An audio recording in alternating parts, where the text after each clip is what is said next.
Cheikh, vous avez dit dans le cours qu'il ne fallait pas être sévère avec notre âme et ne pas la priver de ce qu'Allah nous a donné. Comment pouvons-nous réussir à discipliner notre âme tout en restant dans le juste milieu, Jazakumullahu khayran pour vos cours. Justement, ce qu'il faut, c'est être juste au milieu. Ni tout lui donner, ni la priver de tout. La priver de tout, c'est contraire à la charia. Et tout lui donner, c'est contraire à la charia. Donc, justement, c'est très difficile de rester au milieu, d'être au juste milieu. C'est pour ça qu'Ahl Sunnah wal Jama'a sont toujours au milieu entre ceci et entre cela, entre cette secte et entre celle-là. Ils sont toujours au milieu. Ni par exemple, ils ne combattent les gouvernants, comme font les takfiris, ni ils adorent les gouvernants, comme font les rawafid, qui font des gouverneurs et font d'eux des muqaddasin, ils les adorent. Donc toujours au milieu. Et comme ça dans toutes les aqidas, tu les trouves au milieu, bi'idhnillah azza wa jal. C'est pour ça que la personne qui pose maintenant la question comment faire pour rester au milieu, il faut bien connaître la sunna du prophète sallallahu alayhi wa sallam. C'était le juste milieu. Et il faut connaître, la sunna va t'apprendre bien sûr la religion d'Allah subhanahu wa ta'ala.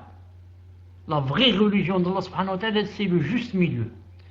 À chaque fois que tu trouves quelqu'un trop à droite, bien trop à gauche, ça veut dire qu'il n'est pas dans la législation.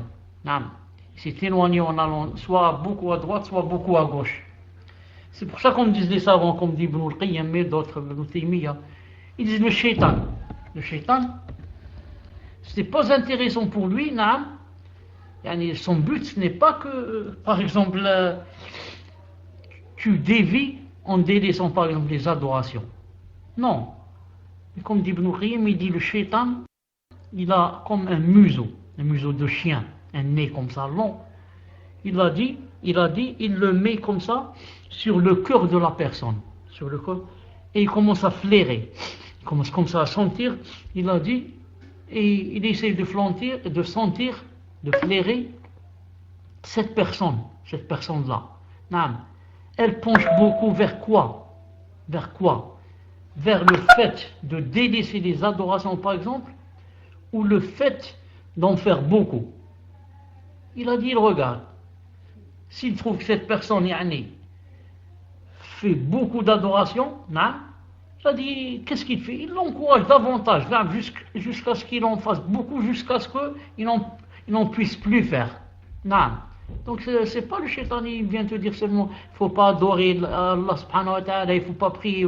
Et s'il voit que tu pries beaucoup, continue, n'arrête pas de prier, jours et nuits. Ne va pas travailler, ne parle pas avec tes parents, ne parle avec personne, continue, prie, jours et nuits, prie, comme ça. Jusqu'à ce que toi-même, ensuite, tu te détaches de la prière. Oh, c'est quoi la prière jours et nuits? Il faut dormir un peu. Il faut parler un peu avec ses parents, aller acheter des choses, juste la prière. Et comme ça, donc, shaitan, le mohim qu'il fasse sortir de la personne du milieu. Et rester au milieu, c'est vraiment difficile. Mais Allah Ta'ala le donne à ceux qui suivent le prophète sallallahu alayhi wa sallam et essayent de comprendre la religion de par le biais des grands savants bi'idhnillahi ta'ala. Tfaddal.